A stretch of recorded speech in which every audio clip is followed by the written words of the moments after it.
market. So many factors. One of the most important ones today is the popularity of wine among women, specifically women in the metros at this point. We all know that just one generation ago, actually very, very few women would ever drink. If you look at my mother's generation.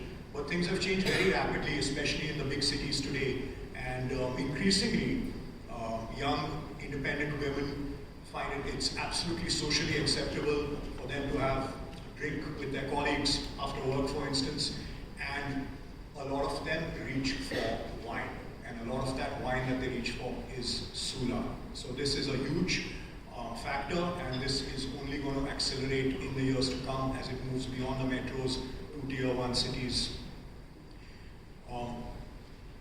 There's a growing awareness about wine.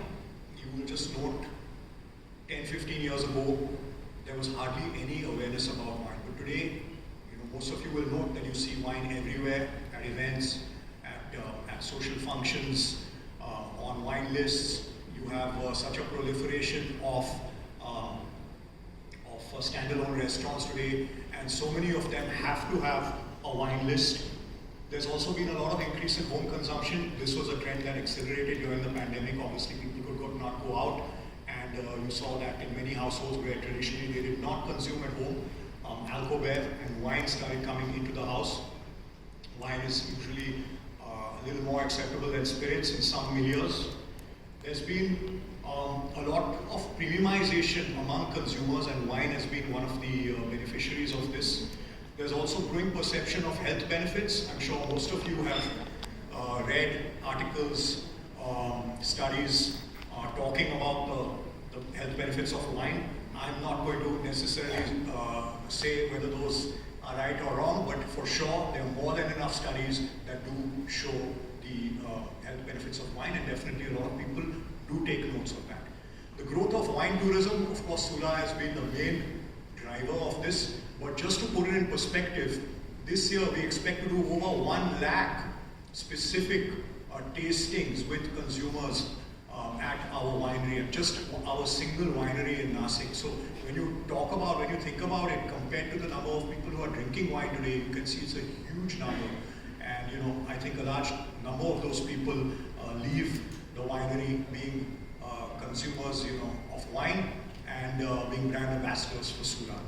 And favorable regulations, we have had very favorable regulations in the states of Karnataka and Maharashtra, and more states are starting to look at low alcohol as being preferential to spirits, and we're starting to see that more and more. And that has led to industry growth. So wine's CAGR has been much higher than spirits and beer in the 5 years from 14 to 19, and is expected to be much higher in the year starting now or last year. And we're seeing that already in what's happened over the last couple of years. So just a quick look at the wine market by volume.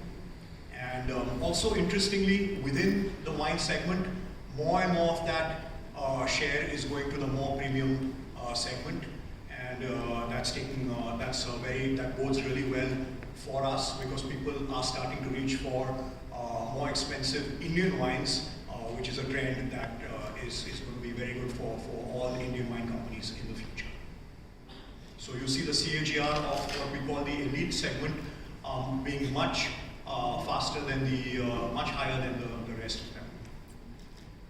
Quick look at our key strengths and strategies.